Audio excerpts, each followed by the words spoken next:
Bonsoir à tous, bienvenue pour ce 11e épisode d'Arsenal French Monday, donc notre réunion hebdomadaire où on va parler de beaucoup de choses ce soir, notamment du match contre Bodo Glimt et bien évidemment du match du choc, des matchs de fou qu'on a vécu hier contre Liverpool.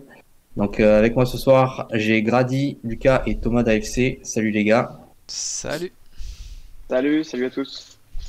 Bon, je vous demande pas si ça va bien. C'est évident, hein, les gars. Et invité surprise, Antonin de Norvège. Salut Antonin. Salut. Donc Antonin, tu es avec nous ce soir pour en première partie, on va parler du match d'Europa League qu'on a disputé jeudi face à Bodo Glimt. Donc je te laisse te présenter, présenter la page Nordisk Norvège, Nordisk Football. Il y a peut-être des gens qui connaissent pas votre travail, qu'est-ce que vous faites sur les réseaux, etc. Donc je te laisse d'abord te présenter un petit peu ce que tu fais. D'accord. Alors du coup, moi, je m'occupe du compte Nordisk Norvège qui fait partie du compte global Nordisk Football.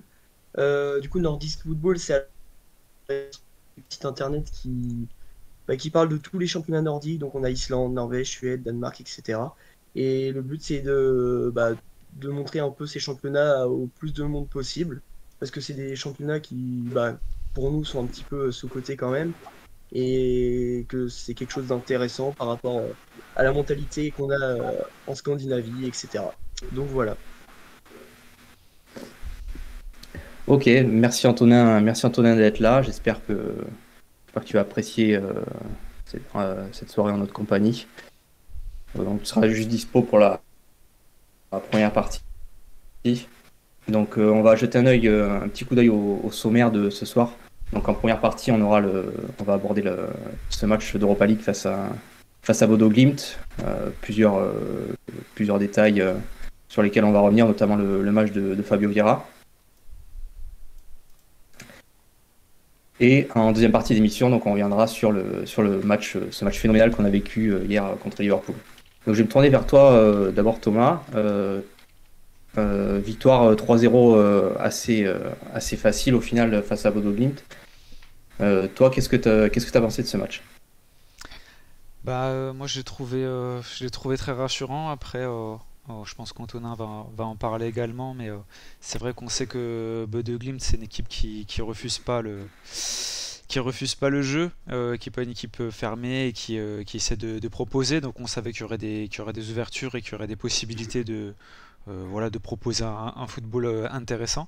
Et voilà, on a été assez vite rassuré parce qu'on a marqué tôt dans le match et ça nous a permis encore de voir que concrètement nos remplaçants font le boulot, que Fabio Vieira prend de plus en plus ses marques, prend de plus en plus confiance, et ça c'était vraiment un point je pense qui nous intéressait tous parce qu'on avait entendu parler de tout son talent, mais on avait envie qu'il le montre. Et moi, ce qui m'a surtout agréablement surpris, c'est sa force de caractère. On sent qu'il a vachement de personnalité et c'est très rassurant pour rentrer dans cette équipe qui, malgré le fait qu'on soit une équipe jeune, on est une équipe qui a beaucoup de caractère, et je pense que Fabio Vieira rentre complètement dans ce schéma-là. Je vais me tourner vers toi, Antonin. Donc toi qui le, le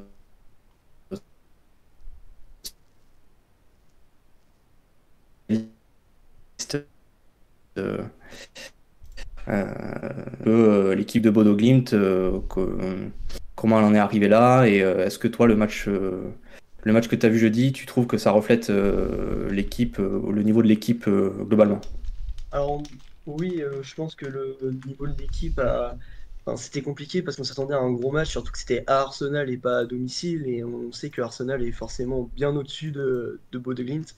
Euh, Moi, ce que j'ai bien aimé, c'est que les joueurs ils se sont pas cachés, ils ont vraiment voulu attaquer et jouer leur jeu comme d'habitude, malgré une grosse opposition sur le terrain. Après, j'étais un petit peu déçu par la passivité de la défense. D'habitude, il y a vraiment beaucoup plus de rigueur de suivi. En fait, dans la défense, on peut le voir sur le premier but où il y a pas mal de passivité.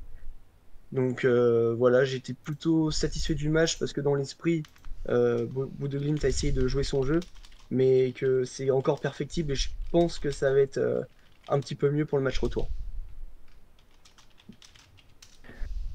Je vais me tourner vers toi, Grady.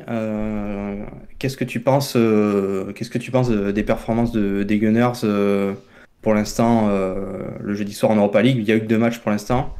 Mais est-ce que toi, le match contre Bodo Glimt, il t'a plu? Est-ce que tu penses qu'au niveau du turnover, on est dans la bonne attitude? Et est-ce que tu es serein pour le match retour ce jeudi face à cette même équipe?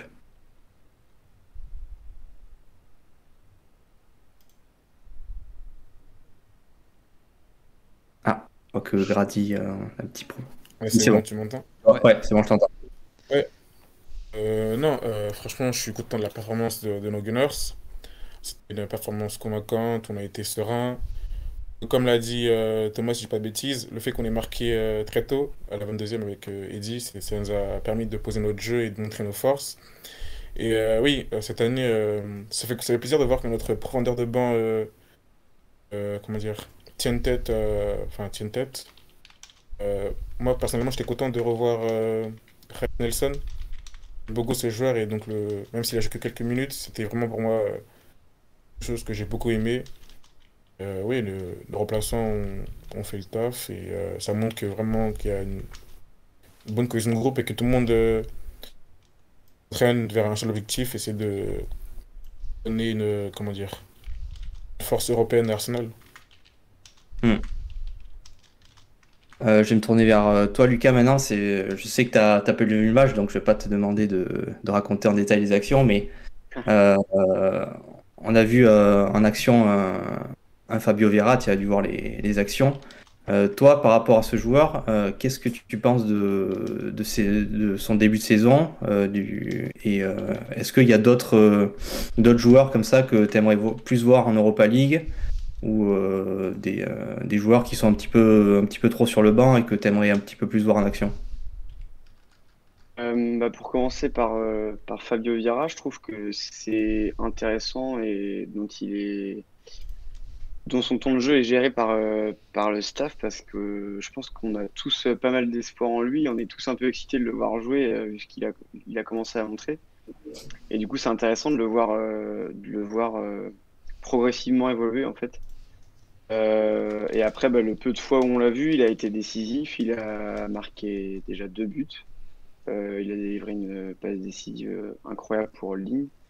Donc il y a des belles choses. Après, il faut que ça se confirme. Et après, par rapport aux différents joueurs en Europa League notamment, moi c'est plus que j'ai peur pour certains joueurs de trop les émousser, de déjà commencer la saison à pleine balle, notamment Xhaka, Martinelli qui tourne pas beaucoup même en Europa League. J'ai peur que ces joueurs-là s'épuisent rapidement. Donc après, il n'y a pas beaucoup d'autres alternatives, mais dans l'ensemble, il y a un turnover qui est assez intéressant. Toi, Thomas, au niveau du turnover, est-ce que tu es satisfait et est-ce que tu partirais sur le même 11 de départ, on va dire, jeudi? Ouais, je suis satisfait, mais je rejoins les craintes de Lucas sur Martinelli, qui enchaînait, je me souviens, je sais plus, c'était la semaine dernière, la semaine d'avant. Je parlais aussi de Gabriel en défense. Je trouvais qu'il enchaînait beaucoup et où il y avait eu plusieurs petites alertes. Je sais plus quel match, il s'était arrêté en plein dans le match, il s'était assis sur le terrain, etc. Et c'est un peu, voilà, c'est toujours un peu flippant, surtout quand on a des joueurs qui sont aussi performants que Martinelli. Et aussi, c'est indispensable parce que clairement, sans Emile Smith-Rowe derrière, ça commence à être un peu plus juste au niveau turnover. Donc ouais, ça c'est plus inquiétant. Après sur le reste de l'équipe, je la trouve relativement performante. Euh, je suis content aussi que Lokonga ait du temps de jeu. Il y a Chaka aussi qui enchaîne hein, au milieu de terrain souvent. Donc on sent qu'on est quand même un peu juste là-dessus. Faut se dire que les phases finales, ça sera après la Coupe du Monde. Et j'espère que cet hiver, on pourra, notamment au milieu de terrain, se renforcer. Et j'espère retrouver aussi des El Neni, des Smith Rowe, pour finir la saison avec, je l'espère, des parcours à la fois en Europa League et en Coupe, pourquoi pas, par la suite. Grady, je vais me tourner vers toi. J'ai posé la question à Lucas tout à l'heure par rapport à Fabio Vieira. C'est vrai que quand on regarde ses stats, il a des stats très étonnantes parce que quand on regarde un petit peu en détail, il a fait que 16 passes donc tout au cours du match, ce qui est au final assez peu pour un numéro 10. Après, les stats à côté sont quand même assez éloquentes. Trois passes clés, deux grosses occasions, une passe décisive, un but. Donc, c'est quelqu'un qui se projette au final assez vite au but, mais qui au final n'est pas du tout dans le même profil qu'un Odegaard. Est-ce que toi déjà le profil de Fabio Vieira il te plaît et est-ce que tu vois une progression chez ce joueur à l'avenir et est-ce que tu aimerais le voir vraiment titulaire maintenant dans tous les matchs d'Europa League ou en coupe par exemple? Honnêtement, je pense qu'il est trop tôt pour se prononcer sur sa place de titulaire dans les matchs de Europa League ou de Ligue. Son profil, je l'aime bien. Il est similaire à celui d'Odegaard. Euh, Après, on a vu que quelques matchs, enfin 2 matchs. Il beaucoup plus au but qu'Odegaard. Là, je trouve que c'est une très bonne chose. Parce que Odegaard, même si on sait que c'est un métronome, il fait le taf. Je crois qu'il tire très peu. Et ça, le fait qu'on ait une menace en plus des attaquants au milieu, c'est une bonne chose pour l'effectif. Mais comme l'a dit Arteta, Vira, il aime beaucoup dézonner, il peut jouer 8, il peut jouer sur l'aile. Donc, c'est intéressant d'avoir un joueur qui peut jouer à 3 postes. Donc là, j'attends de voir au fil de la saison comment il évolue, mais pour l'instant, c'est une bonne recrue et je pense qu'il va bien progresser chez nous.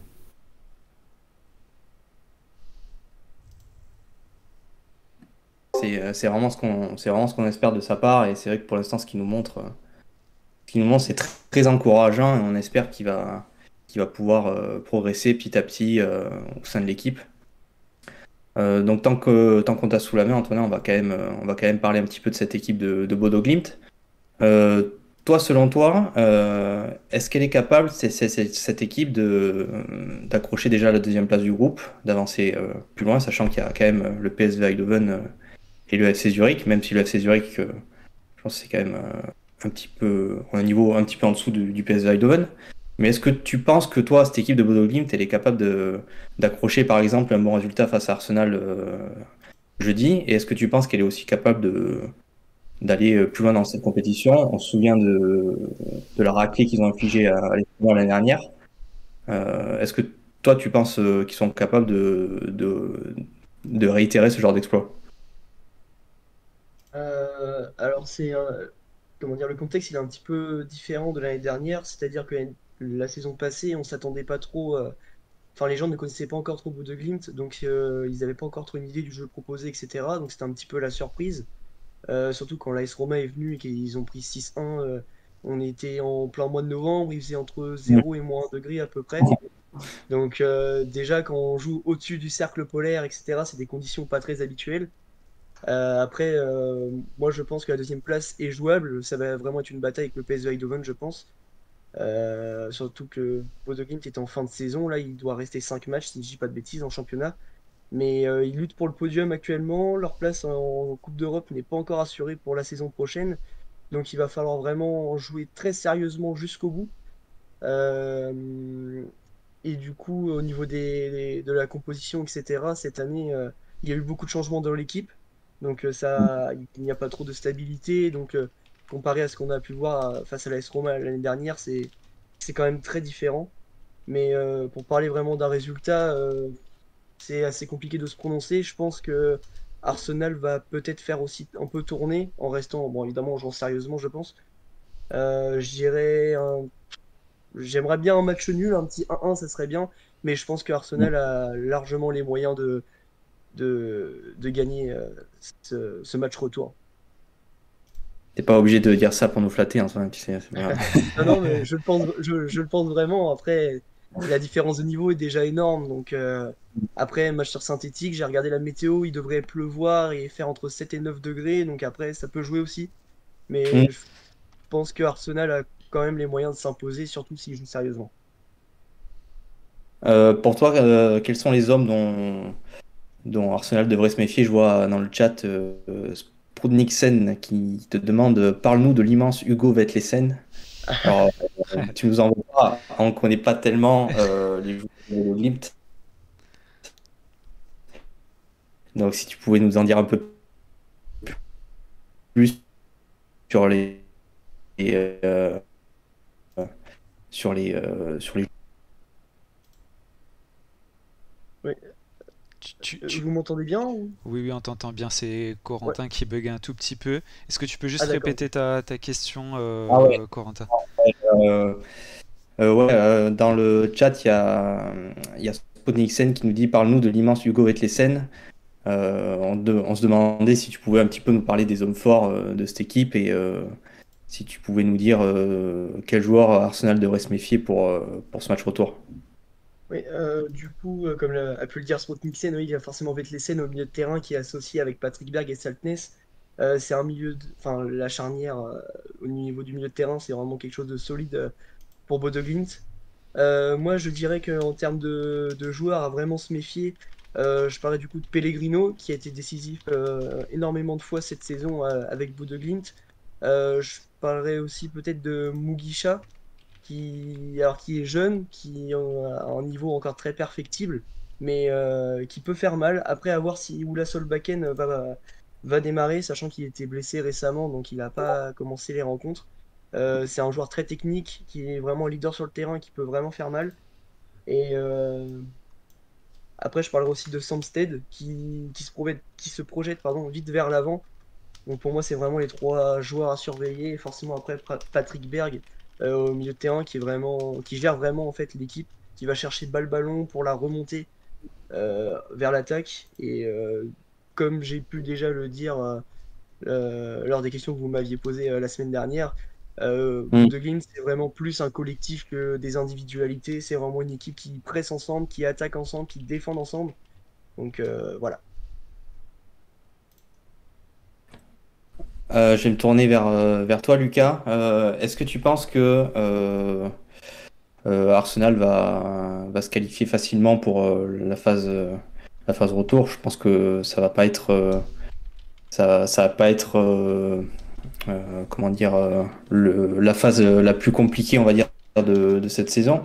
Mais est-ce que tu vois cette équipe d'Arsenal aller plus loin, enfin aller loin dans cette compétition? Est-ce que tu penses que c'est un objectif pour le club d'aller loin en Europa League?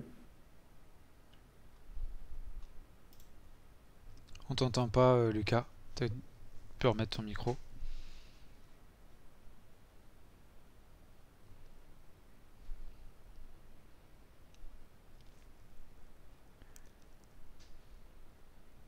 Je suis sûr que tu vas retrouver ton micro.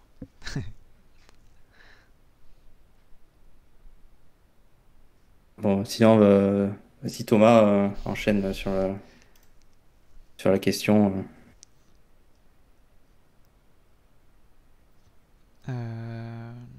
Attends, pardon, je regardais juste si Lucas pouvait pas retrouver son bouton. Tu veux réessayer, Lucas? Non, t'entends toujours pas.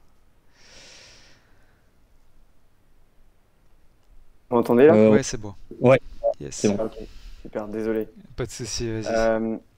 Ouais, je disais que par rapport à la phase de groupe, j'ai trouvé que pour l'instant, ils avaient bien géré les matchs qu'ils avaient joués. Après, il va falloir faire attention, notamment, comme on disait tout à l'heure, au turnover. Pas qu'il y ait de blessés.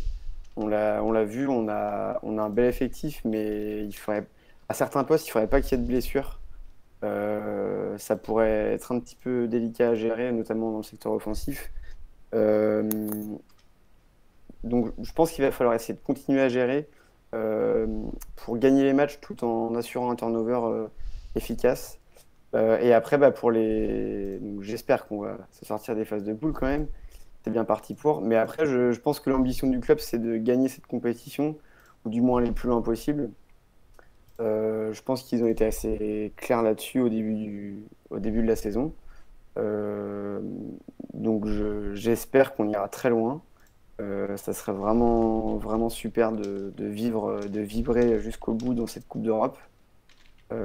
Ça, plus le championnat qui s'est l'air plutôt pas mal à suivre, ça pourrait nous promettre des bons week-ends de foot.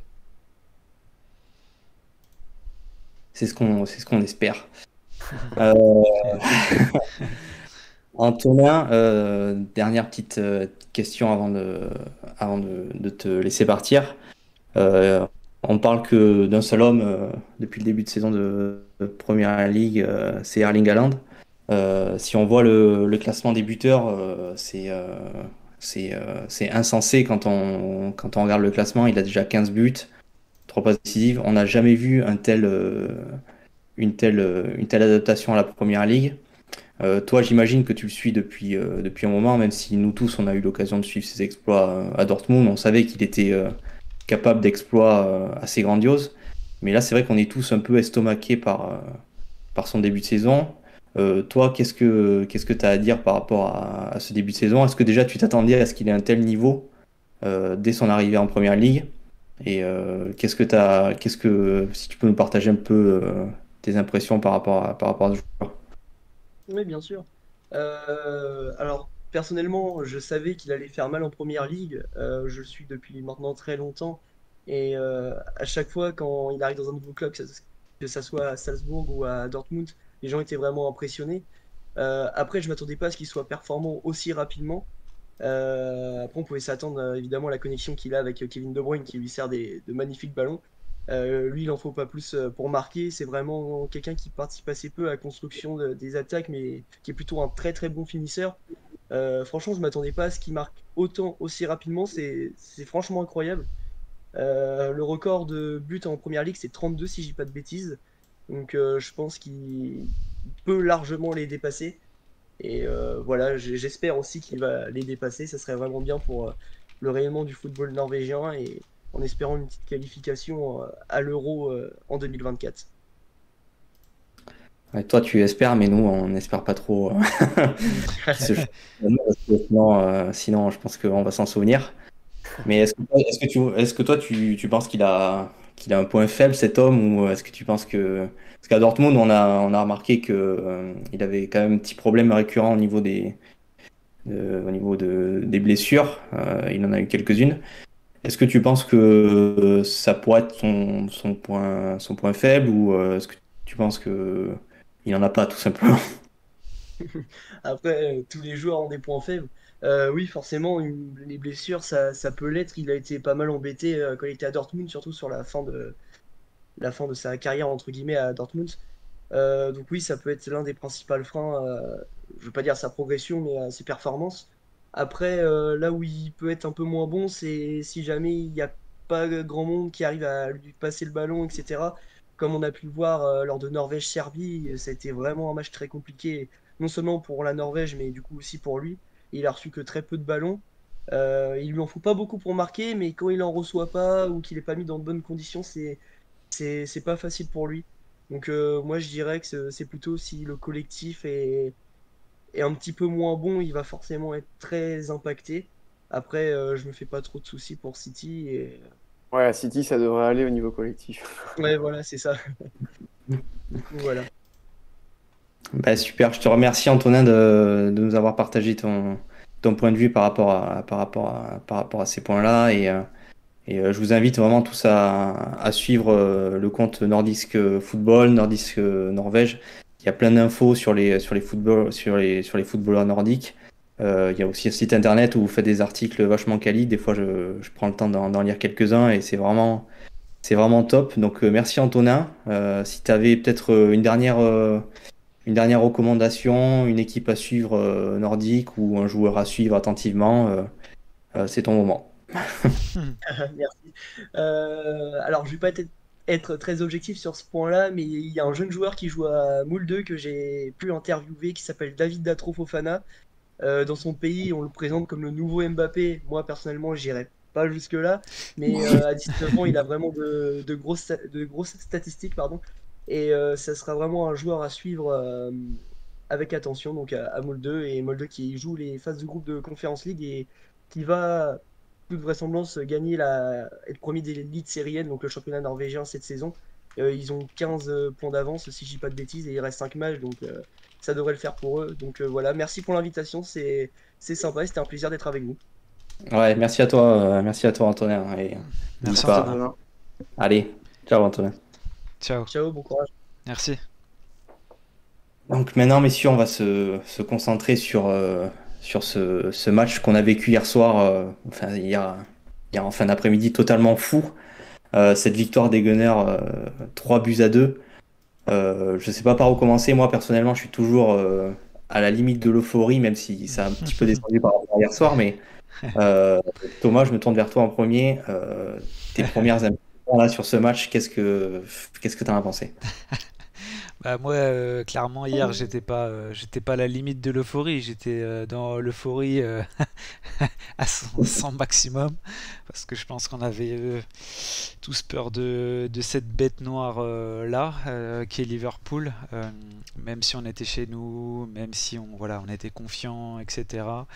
On sait aussi que bah, ça commence à vaciller pas mal du côté de Liverpool, que ce soit au niveau de Klopp, que ce soit au niveau de certains cadres de l'équipe. On a vu un Henderson perdre un peu ses nerfs. Euh, voilà, on savait que ça serait tendu et on savait aussi ils adorent nous taper.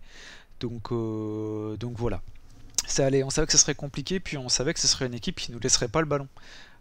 Chose qu'on n'avait pas trop vue depuis le début de saison, voire pas du tout, puisque même Tottenham laisse plutôt le ballon. Peut-être United nous l'a pris un petit peu, mais Arteta l'a rappelé, faire 10-15 passes de suite contre Liverpool, c'est très compliqué. Euh, donc là-dessus, c'est vrai qu'on a beaucoup bataillé, mais on a eu vraiment des phases de contrôle dans le match, et ça a été hyper intéressant.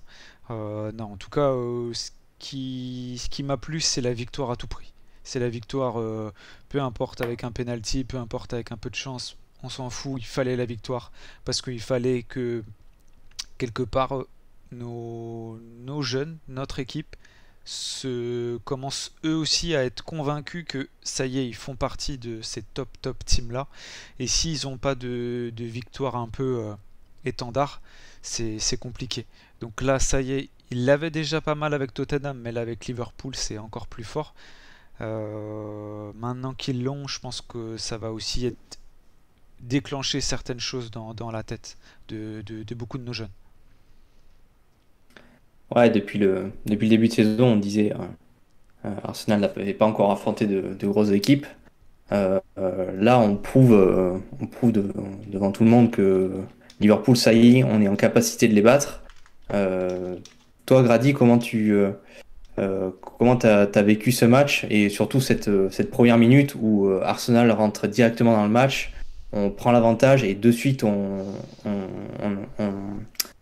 on met une certaine pression psychologique à Liverpool qui est, je pense, on n'avait pas mis cette pression sur Liverpool depuis très très longtemps. Oui. Toi, comment t'as vécu ce début de match, Grady? Déjà, moi, pour vous dire, j'étais au travail. Et donc, déjà, je me suis caché pour regarder le match. Pour dire à quel point je voulais voir ce match-là. Ouais, tu À m'étonnes. peine je mets Canal+, je la contre-attaque. Je me dis non, c'est pas possible. Je vois Martinelli qui marque. Je crie. J'ai mes collègues qui se tournent en mode quoi. Et non, puis sérieusement, ça fait tellement plaisir de gagner contre Liverpool. Je me rappelle que l'année dernière, j'étais tout content, enfin, on était tous contents d'avoir obtenu un nul. Je sais pas si vous vous rappelez le match de coupe. On a fait 0-0. Celui où chacun prend le rouge?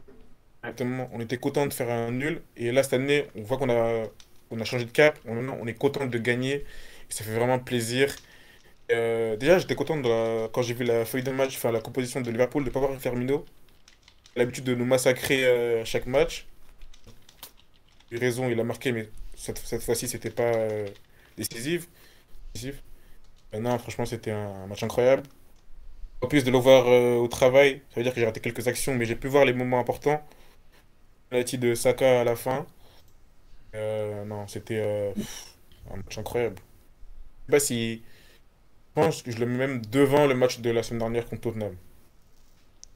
Ouais, c'est vrai qu'on a vécu 2 matchs coup sur coup assez légendaires quand on y pense. Ouais.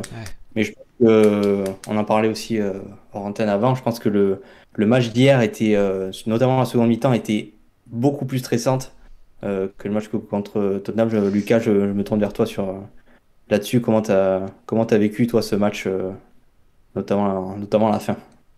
Ouais, mais c'est ce qu'on disait avant de commencer l'émission. Ce match-là contre Liverpool, il a été beaucoup plus stressant. Je pense qu'on n'a jamais autant attendu le coup de sifflet final d'un match. Euh, pour en revenir au match dans son ensemble, je trouve que ça a été vraiment impressionnant dans le sens où on a eu un état d'esprit vraiment conquérant, de battant. On s'est battu sur chaque ballon. En fait, il n'y a rien qui a été laissé au hasard dans l'animation offensive, dans la solidité défensive, même si des fois on s'est fait quelques petites frayeurs.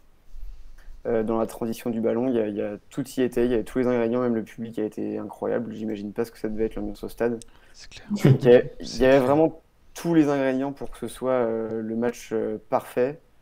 Alors il n'est pas parfait, bien sûr, il y a des choses à corriger, mais dans la finalité et au coup de sifflet final, on peut dire que c'est un match ultra abouti et qui fait vraiment du bien, quoi. Ça, comme tu disais tout à l'heure, Corentin, ça prouve, et ça, même psychologiquement, je pense que ça motive tous les joueurs de se dire, ça y est, on a gagné contre un gros, et surtout 2 fois de suite, c'est vraiment bon pour la confiance. Ouais, vous venez voir à l'instant sur l'écran les stats, les attacking traits d'Arsenal a été beaucoup plus sur les statistiques, beaucoup plus dangereux que Liverpool. Liverpool a été très opportuniste. Ils ont que 0,87 expected goals sur ce match. Donc il y a aussi, il n'y a pas que des points positifs sur ce match. Arsenal a parfois est retombé dans ses travers et on se disait c'est pas possible. On va encore perdre la face sur ce match-là. Mais c'est notamment en seconde période où je pense on a notamment on a totalement inversé la tendance, même si on prend ce deuxième but de Firmino un petit peu contre le cours du jeu au final. Toi, Thomas, je ne sais pas si tu partages cet avis, mais Ouais. Arsenal était quand même au final dans le jeu supérieur à Liverpool hier soir. Euh, Moi, je pense qu'on a été surtout dominant début et fin de la première mi-temps, et puis sur la deuxième mi-temps, quand même assez largement. Déjà qu'on avait vu Trent, Alexander-Arnold souffrir pas mal face à Martinelli, dès que Gomez est rentré, bah c'était pareil. Il a pris un peu le même tarif. Euh, mais oui, on sait aussi que Liverpool est capable de jouer très très vite en transition et de nous planter sans problème, même avec très peu d'occasions. Le dernier match qu'on avait fait contre eux la saison dernière, on tient toute une mi-temps parfaitement en étant au même niveau qu'eux, et puis finalement ils nous plantent 2 fois après la deuxième mi-temps, et sans trop d'occasions non plus. On sait aussi que malheureusement on a un peu d'historique avec Arsenal, on sait qu'on peut dominer et prendre des buts, voilà, dominer, avoir des occasions et puis jamais planter. Donc moi c'est toujours un peu ma crainte, c'est de prendre des contres à la con, d'avoir une perte de balle. Partey il fait 2 pertes de balles super dangereuses en début de deuxième mi-temps, je me dis oh là là c'est sûr qu'on va en prendre un. Et finalement bon, on s'en sort, on arrive à marquer. Et finalement, je me dis que le match était quand même plutôt équilibré parce qu'ils ont quand même bien gardé le ballon en première mi-temps. Ils ont quelques occasions, ils en ont très peu quand même, hein, c'est clair. Mais voilà, là où Saliba a fait un tacle en retrait là pour Ramsdale, là celle-là elle est bien chaude aussi. Donc voilà, compliqué quand même. Compliqué quand même. On les a pas dominés comme on a dominé Tottenham. C'était vraiment pas le même match quand même. Oui, c'est sûr, quand je dis qu'ils étaient supérieurs, c'était pas non plus une supériorité que comme face à Tottenham, notamment fin de première mi-temps, ou enfin une partie de la première mi-temps où on a vraiment souffert. Euh, Toi, Grady, je sais pas comment tu as vécu cette petite période de moins bien d'Arsenal. Est-ce que toi, t'étais plutôt confiant? Est-ce que tu pensais qu'on allait renverser la situation? Ou est-ce que tu as eu peur à un moment donné que cette équipe de Liverpool elle se relance? Même si cette année Liverpool n'est pas au meilleur de sa forme, ça reste Liverpool. Et donc, même si on menait, j'étais pas serein. Comme l'a dit Thomas, on n'est pas à l'abri d'une paire de balles qui, derrière, peut prendre un but bêtement. On l'a vu sur le premier but de Liverpool. Simple erreur de Gabriel a conduit au but de Nunez. Donc, ouais, j'étais pas serein, mais cette année, il y a eu un changement dans notre mentalité. Et donc, je me disais, même après le premier but de Liverpool, on peut égaliser. Enfin, on peut reprendre le lead. Pareil pour le deuxième but, je me suis toujours dit, ouais, on peut reprendre le lead et c'est ce qu'on a fait. Et je trouve que c'est ce qui est fort avec cette équipe cette année, c'est que y a une capacité de résilience. Un but, c'est de continuer à y croire et sans ce début de saison, ça paye et à chaque fois, on a réussi à marquer derrière et à obtenir les 3 points.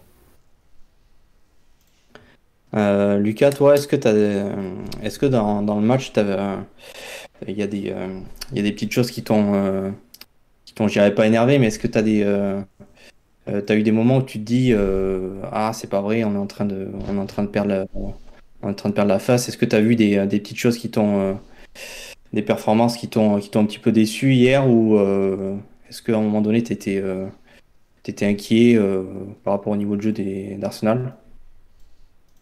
Euh, Inquiet, je dirais pas inquiet, c'est plus du stress comme on a tellement pu avoir ces dernières années, de se dire allez ça va tenir, ça va tenir. Et au final, on a été déçus tellement de fois de se prendre comme disait Thomas tout à l'heure, un but vraiment bête sur un compte, une perte de balle ou autre. Donc jusqu'à la fin, c'était vraiment tendu. Mais ce que je peux constater, c'est vraiment l'évolution dans l'état d'esprit et dans la maîtrise. C'est même quand alors on n'a pas été mené au score, mais même quand on s'est fait revenir au score, j'ai l'impression qu'il y a plein de fois ces dernières années où on réagissait pas du tout. On attendait les 2, 3 dernières minutes où on mettait vraiment toutes nos forces offensives en place. Là, en fait, c'est vraiment une réaction instantanée, mais réfléchie, quoi. C'est pas tout le monde à l'abordage, tout le monde ne va pas se jeter dans tous les sens. C'est construit, ça va se projeter vite vers l'avant tout en restant solide derrière. Il y a vraiment on sent vraiment que c'est travaillé et maîtrisé. Donc ça, c'est vraiment rassurant. Même dans les matchs vraiment comme ça où c'est stressant, il faut, c'est vraiment un bon exemple pour la suite de se servir de ce match-là dans la gestion. Il y a eu tellement de performances individuelles exceptionnelles. Moi, je trouve hier soir, je sais même plus où donner de la tête. Je vais me tourner vers toi, Thomas. Toi, si tu devais si tu devais parler là d'un joueur en particulier qui t'a vraiment, je dirais pas surpris, puisque on connaît maintenant la qualité ce qu'ils sont capables de faire depuis le début de saison. Toi, Thomas, si tu devais retenir la performance d'un joueur hier, ce serait laquelle? Bah alors moi j'ai toujours joué défenseur personnellement, donc j'ai toujours voilà, un regard particulier sur les défenseurs et moi celui qui me surprend ou qui voilà qui en tout cas je le trouve rayonnant depuis quelque temps, c'est Ben White parce que le gars clairement on l'a mis arrière droit en début de saison en se disant c'est un bricolage, c'est un pari, c'est un joker, on sait pas trop ce que c'est. Et puis finalement, match après match, il monte en puissance. Il est, en fait, on finit par comprendre comment il met Tomiyasu sur le banc, alors que Tomiyasu, à ce niveau-là, et on l'a vu arrière gauche, être très fort. Et on se dit, et on comprend mieux avec les matchs qui se suivent. Et il a joué contre Tottenham et encore contre Liverpool. Il fait un match énorme encore. Défensivement, il est jamais pris. Offensivement, il propose à tous les niveaux. Il propose dans les courses, il propose dans les centres, il propose même dans les dribbles. À un moment donné, il met un espèce de... En deuxième mi-temps, il met un crochet Harvey Elliott, je crois en plus. En plus, c'est pas le mec le plus, voilà, le, le plus en galère dans le mouvement. Donc voilà, il se permet des choses où on voit qu'il est en pleine confiance. Et moi, il m'impressionne. Je pensais pas qu'il avait tout ça dans sa panoplie de jeu. Offensive, même défensivement, il a gagné en sérénité. C'est un truc de fou. Non, vraiment, Ben White, moi, il me surprend à tous les niveaux et surtout dans des gros matchs, quoi. C'est pas juste les petits matchs, là, c'est vraiment dans Tottenham et Liverpool. Pour moi, il a été vraiment énorme. Ouais, moi, c'est surtout ces actions offensives qui m'ont Ouais, vraiment ils m'ont époustouflé hier soir. Il était partout sur le couloir droit, il était partout. Et ouais, il faisait même les centres à la fin et tout. Enfin, c'était quelque chose de fou. c'est clair.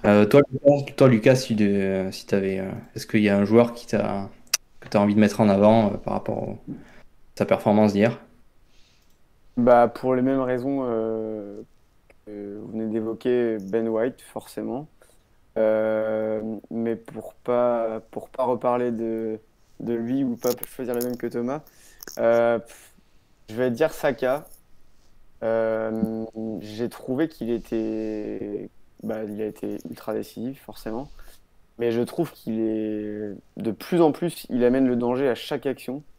J'ai des fois eu du mal à vraiment me dire, à la fin d'un match, des fois, je disais, bon, il n'a pas été tranchant. Il a eu quelques coups de moins bien en fin de saison dernière où il était un peu rincé.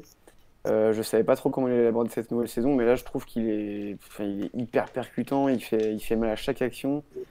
Donc, ouais, Saka. Après, Martinelli aussi, on peut tous les trois les mettre devant dans le même panier. Le petit truc avec, alors Martinelli, on va rien enlever à sa performance, il a été incroyable.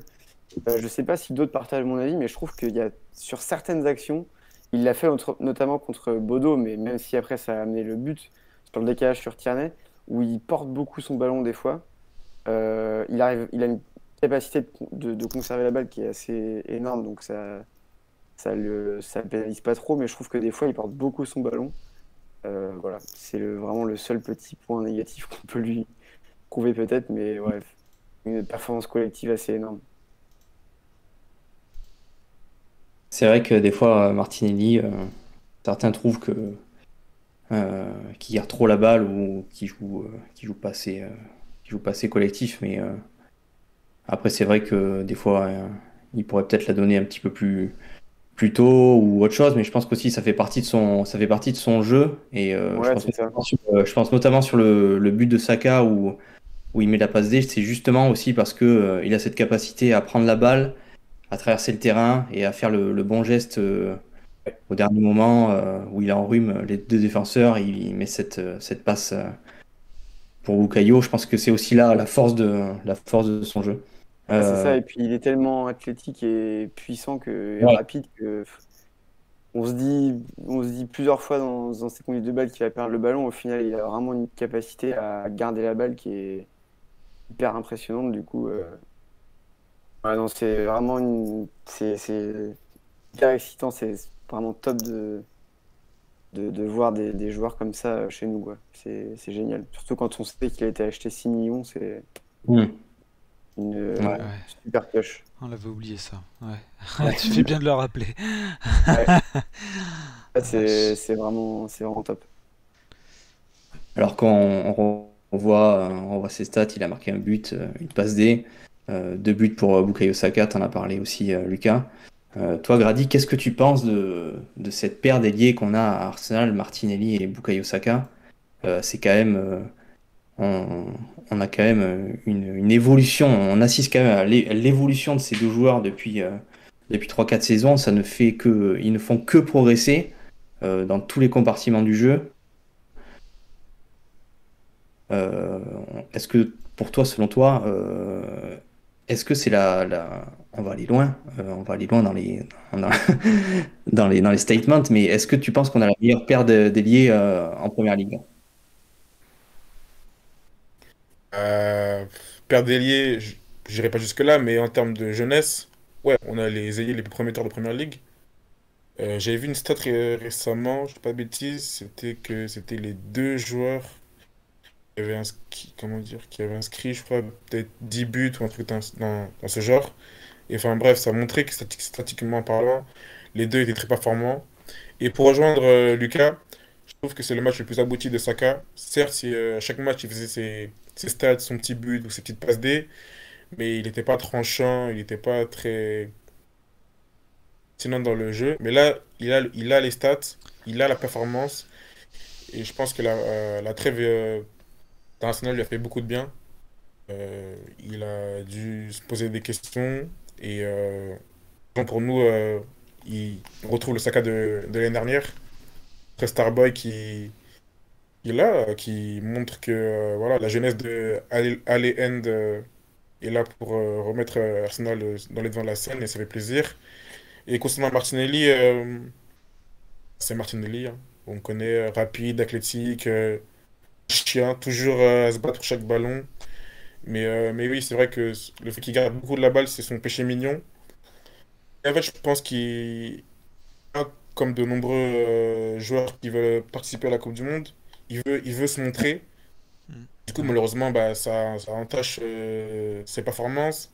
Mais après, il est jeune, donc il a le temps d'apprendre. Mais je pense surtout qu'il veut se montrer. Et pour l'instant, on prend et j'ai pas de souci à me faire là-dessus. Mis à part Saka, Martinelli et Ben White, est-ce qu'il y a un autre joueur qui t'a plu particulièrement hier, Grady? Ouais, Tomiyasu. Euh, Hmm. Quand j'ai vu le 11 de départ, je pense comme tout le monde, j'étais surpris de le voir titulaire à gauche, alors que Tierney n'était pas blessé et qu'il avait fait un très bon match ce jeudi. Mais il a encore une fois prouvé qu'il était très très fort et très polyvalent. Je rappelle que son poste initial c'est défenseur central, je ne dis pas de bêtises, ouais, défenseur central. Mm. Non, ouais, défenseur central. Ouais, ouais. Et ouais, à droite il performe. Là, ce dimanche, il a fait un match exceptionnel. On peut le dire, il a pocket Salah. Hmm. Et Bah, je il rappelle a que pas ça. joué, il a pas joué celle-là. Non, non. Ouais. Bah, Moi je l'ai pas vu, hein. Personnellement, je pense qu'il était blessé, il y avait un problème. non, il était dans les poches du japonais. Mais pour la symbolique, Salah a été remplacé en premier. C'est pour vous dire à quel point Tobiasso était Ouais. extraordinaire. C'est clair. Ça n'a pas dû arriver souvent, ça, C'est de devoir clair. sortir ça en premier, des trois devant. Je crois jamais. Salah, Ouais. Moi je l'ai jamais vu sortir en premier, jamais. non, franchement, Tobiasso excellent. Surtout qu'il a beaucoup parlé dans la presse. Qu'il voulait tenir Ouais. comment dire, une place titulaire. Le niveau en Angleterre, il était élevé, que c'est à lui de se mettre au diapason. Et il a parlé, derrière, il a assumé. C'est Donc, clair. et ça montre que c'est ça qui est bien cette année avec Arsenal, c'est qu'on a une sorte de concurrence positive entre Ouais, les c'est joueurs. ça. Et donc, ça pousse les joueurs à donner le meilleur d'eux-mêmes. Et nous, les fans, qui sont heureux, parce que derrière, les joueurs, tout, et ça nous donne des performances comme celle d'hier. C'est vrai qu'on a été tous un petit peu surpris dans la compo de départ de voir Tomiyasu à la place de Tierney. Bon, on se doutait que Zinchenko était pas très bien à l'entraînement et qu'il allait pas débuter ce match, mais on pensait forcément que Tierney allait débuter à gauche.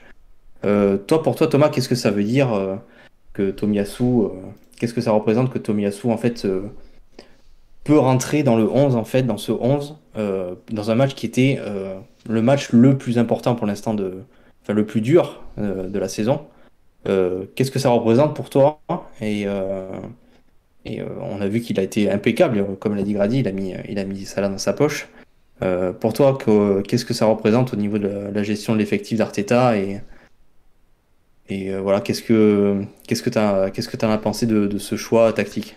Bah, moi j'irais plus loin que ça, je dirais ok c'était un choix tactique, mais avant tout c'est un choix de recrutement, parce que clairement Tomiyasu, avant qu'il arrive à Arsenal, je me souviens j'avais fait l'article sur la première fois qu'on l'a recruté, le premier article sur lui, j'étais à faire des recherches sur lui, et franchement j'étais un inconnu au bataillon quoi, c'était pas non plus quelqu'un qui sortait tant que ça en Italie, même si les connaisseurs commençaient à en entendre parler.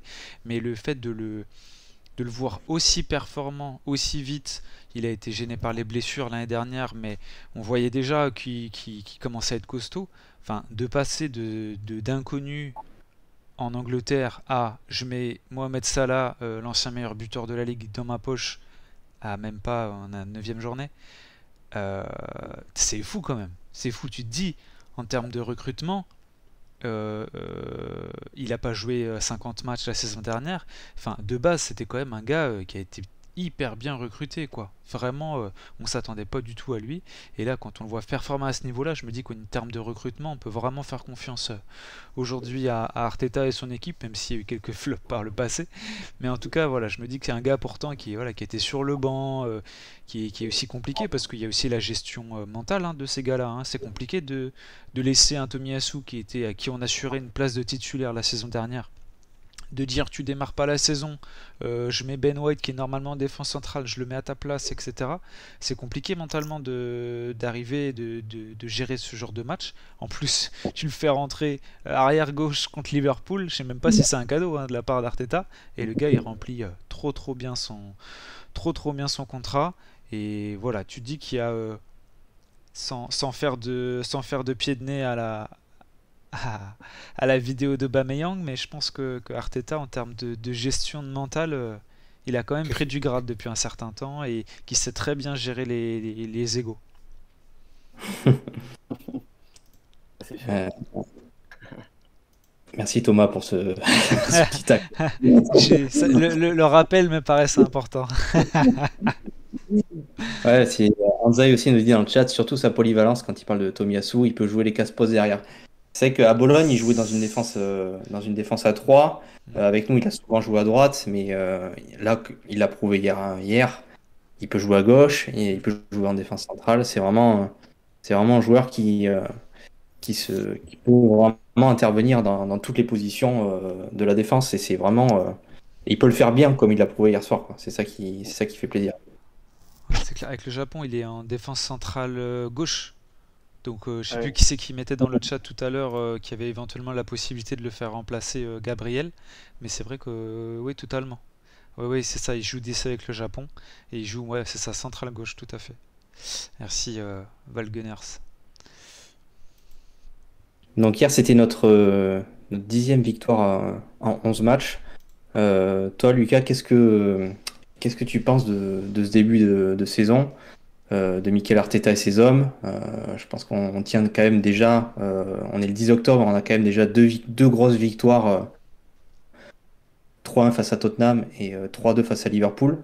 C'est quand même des victoires dont on va se souvenir et qu'il faut mettre sur le crédit d'Arteta. Toi, qu'est-ce que tu penses du début de saison des Gunners et top of the league, hein, on rappelle. C'est vrai que je ne l'ai pas encore dit, mais ça tombe, On le dit jamais assez. Hein. ça tombe sous le 500 et top of the league. Hein. 52 minutes, on a attendu 52 minutes avant de le dire quand même, on s'est retenu. Hein. Putain. Ah, c'est vrai. On a un maximum de fois jusqu'à la fin, je vais rattraper ça. Mais Lucas, comment tu vis ce début de saison qui est quand même fou quand on voit d'où est-ce qu'on vient? Ouais, tu fais bien dire ça, c'est exactement là où je voulais en venir. En fait, c'est j'ai envie de dire, enfin, on a tellement passé des années à regarder des matchs éprouvants mentalement. C'est toi qui parlais, je crois, cette semaine dans notre petit groupe du match face à Olympiakos en Ligue Europa où tu disais, le chemin qu'on avait parcouru depuis ce match-là et même depuis bien longtemps en fait. On revit un petit peu à fond même si on n'a jamais trop perdu la flamme, mais on revit à fond le fait de supporter Arsenal et ils nous le rendent quoi. En fait, c'est hyper agréable à voir jouer. La manière elle suit avec les performances. Enfin, tout semble aller dans le bon sens. Il faut pas s'enflammer. Il faut rester à notre place. C'est-à-dire d'un club qui est encore en train de se reformer, qui a des bonnes bases, mais qui est encore dans cette phase-là et qui n'est pas encore au niveau des grosses mastodontes de ces dernières années. Mais il y a vraiment un élan positif qui fait du bien à voir, quoi. Donc, on a crois qu'à chaque fin de match, on a tous hâte d'être au prochain pour revoir jouer Arsenal et revivre des moments comme on a vécu hier, quoi. On espère vraiment qu'on va revenir des moments comme ça. Ouais, Donc Arsenal top of the league. oui, c'est vrai. De Première Ouais, Ligue. Mais je voulais juste, ouais, vas-y. juste je rebondis sur ce qu'on disait par rapport à Tomiyasu tout à l'heure. Ouais, ouais. Je sais pas si tu avais prévu d'aller vers là, Corentin. Et je sais pas trop comment ça va du coup, Tierney, comment il se retrouve dans cette rotation-là avec Zinchenko. On sait que Zinchenko, il a été préféré à Tierney depuis le début de la saison. Là, de voir qu'il est remplaçant à la place de Tomiyasu, à qui c'est pas le poste habituel, je sais pas, je sais pas trop quoi en penser. Est-ce qu'il est encore un peu juste physiquement? Moi personnellement, je pense que il a surtout mis Tomiyasu par rapport à la défense sur Mohamed Salah. Alors, Grady, par exemple, je sais pas ce que tu en penses, toi, c'est quoi les plans à gauche pour le futur, notamment par rapport à Tierney. Est-ce que pour lui, comme l'a dit Lucas, comment, comment tu penses que ça va, est-ce que tu penses que ça va se reproduire, ce genre de titularisation de Tomiyasu à gauche? Honnêtement, je sais pas quoi dire parce que vraiment j'étais surpris de le voir hier à gauche. Hmm. Je pense que Arteta hier l'a fait jouer. Je pense parce que Tomiyasu, comme j'ai dit, il avait beaucoup parlé dans la presse. Donc il avait vraiment faim de montrer qu'il mérite sa place Hmm. dans le 11. Il l'a prouvé. Il a plus que prouvé. Si les gens ne connaissaient pas Tomiyasu, ils pourraient penser que c'était un latéral gauche de métier, que non. Et donc, je sais pas quel message ça envoie à Tierney, à part qu'il doit montrer encore plus qu'il doit mériter sa place dans le 11. Je pense pas qu'on reverra Tomiyasu que ça à gauche, à part peut-être, tu l'as dit, contre des grands ailiers. Première ligue, par Salah et Mahrez, il n'y a pas de Sterling, si à Chelsea, il n'y a pas de top ailier. On ne devrait pas avoir Tomiyasu plus que ça. Mais par contre, Tierney, ouais.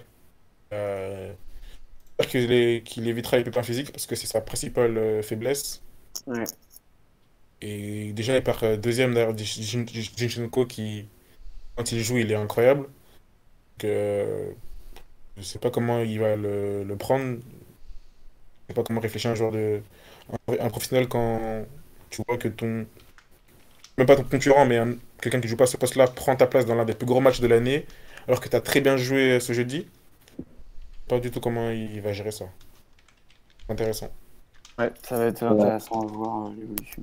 C'est vrai que tu as bien fait de poser cette question, Lucas, parce qu'au final, ce poste de latéral gauche, c'est un petit peu le seul qui est vraiment indécis et qui a changé depuis le début de saison. On a vu Zinchenko, on a vu Tierney, on a vu Tomiyasu à ce poste-là. Et c'est le seul poste où on va dire où il y a un certain turnover et on sent qu'Arteta s'adapte aussi en fonction de l'adversaire, en fonction du profil qu'il a en face. Donc ce sera surveillé pour la suite de la saison. Et c'est aussi là qu'on a vu qu'on a évolué parce que alors, la saison dernière, il a été beaucoup blessé, mais il y a une ou deux saisons, Tierney, c'était le seul qui était au niveau quasiment tous les matchs qui se dépassait, qui montrait l'exemple. On a même échangé plusieurs fois sur le fait qu'il devienne le capitaine du club. Il était exemplaire et le Ah, c'est vrai. meilleur quasiment homme du match à chaque fois. Donc, et là, de se dire qu'il est remplaçant, voire troisième dans la hiérarchie, ça montre aussi l'évolution du niveau de l'équipe et des joueurs qu'on a recrutés et qu'on a en poste. Donc, tant que la concurrence est saine et positive, ça peut être que du bon, quoi. Donc, à voir après comment il va réagir à cette concurrence.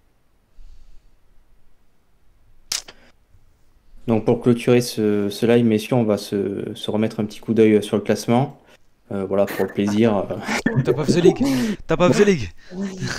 Top of the- Alors maintenant, malheureusement, le match à City a été retardé, vu ils ont mis le match contre le PSV sur ce créneau-là, enfin un jour après ou un jour avant, je sais plus exactement. Et donc le match face à City a été retardé. Normalement, ça devait être là ce mois-ci et on se dit que ça aurait pu être vraiment le moment parfait pour opposer les deux équipes où tout le monde, tous les observateurs sont d'accord pour dire que c'est les deux équipes qui sont largement au-dessus des autres cette saison. Euh, Toi, je me tourne vers toi, Thomas. Qu'est-ce qui peut nous arriver cette saison au final?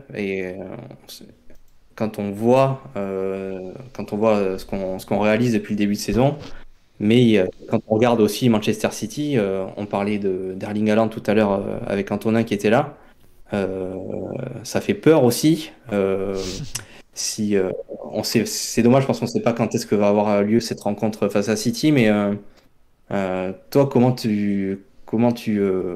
t'aborderais la prochaine rencontre? Parce que je pense que ça va être le next step, l'étape supérieure vraiment de ce match par rapport au match d'hier, c'est la confrontation qu'on va avoir face à City.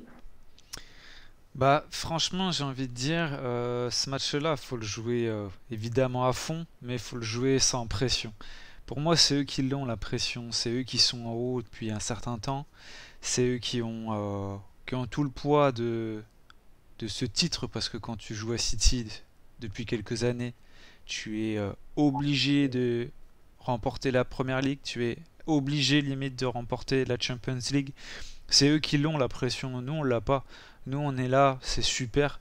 Mais j'ai envie de dire, si on finit deuxième, on sera les plus heureux du monde à la fin de la saison. Et je pense heurter aucun fan en disant ça. En tout cas, qui a conscience de notre parcours. Donc j'ai envie de dire, faut le jouer, enfin, crânement, quoi. Faut vraiment y aller à 200%, quitte à prendre des risques, en tout cas à jouer notre jeu. J'ai envie de dire, même si on prend 3-0, j'ai presque envie de dire, moi, je m'en fous un peu, parce que c'est peut-être pas cette année qu'on nous attend pour le titre.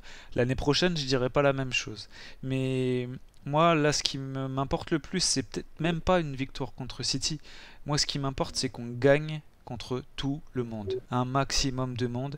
Parce que souvenez-vous, l'année dernière, quand on était hyper chaud, après notre série de victoires, et qu'on s'est écroulé bêtement contre Southampton, contre Crystal Palace et contre je sais plus quelle autre équipe de milieu de tableau, bah on a tous pris une claque.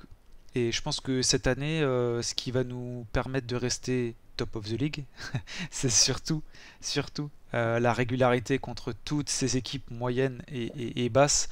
Euh, Parce que Tottenham l'année dernière, ils les ont battus à Manchester City, hein, 2 fois de suite, mais ils n'ont pas fini premier pour autant, ni même deuxième, ni même troisième. Donc c'est important, je pense, de se dire que d'ici la fin de l'année, oui, City, ça serait génial. Oui, City, ça serait top. Mais moi, ce que je veux là, c'est les prochains matchs là, Leeds, Southampton et je sais plus qui qu'on a juste après. C'est eux qu'il faut taper. Les Wolves, tout ça, c'est ceux-là qu'il faut écraser et qu'il faut battre semaine après semaine et enchaîner contre eux pour surtout emmagasiner un maximum de points. Lucas, toi, comment tu vois cette course un peu qui commence à s'installer entre Arsenal et City? Est-ce que tu penses qu'il faut vraiment redouter ce match face à City ou comme l'a dit Thomas, tu penses qu'il faut vraiment prendre les matchs un par un? J'ai entendu l'interview de, de Ben White aussi hier qui disait qu'il fallait prendre les matchs au fur et à mesure. Est-ce que tu as peur des prochains matchs qui vont arriver ou comment tu vis toi ce début de course avec Manchester City?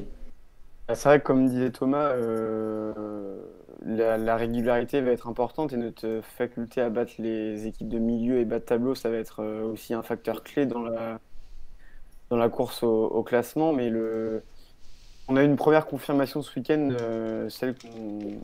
la confirmation qu'on pouvait battre des grosses équipes et de façon régulière. La deuxième confirmation qu'on va attendre, c'est celle de battre les moyennes et petites équipes aussi de façon régulière et de ne pas s'écrouler comme on l'a fait, comme je disais tout à l'heure, depuis des années contre des équipes moyennes ou inférieures à nous. Dans les matchs pièges où on se fait malmener alors qu'on est supérieur. C'est là où ça va être déterminant pour le reste du championnat. Visiblement, on a bien commencé, donc il va falloir. Ça va être tout aussi difficile de continuer à battre les moyennes et petites équipes que de jouer contre les grosses où on aura peut-être un peu moins de pression, on sera peut-être un peu moins attendu, même si on va de plus en plus l'être.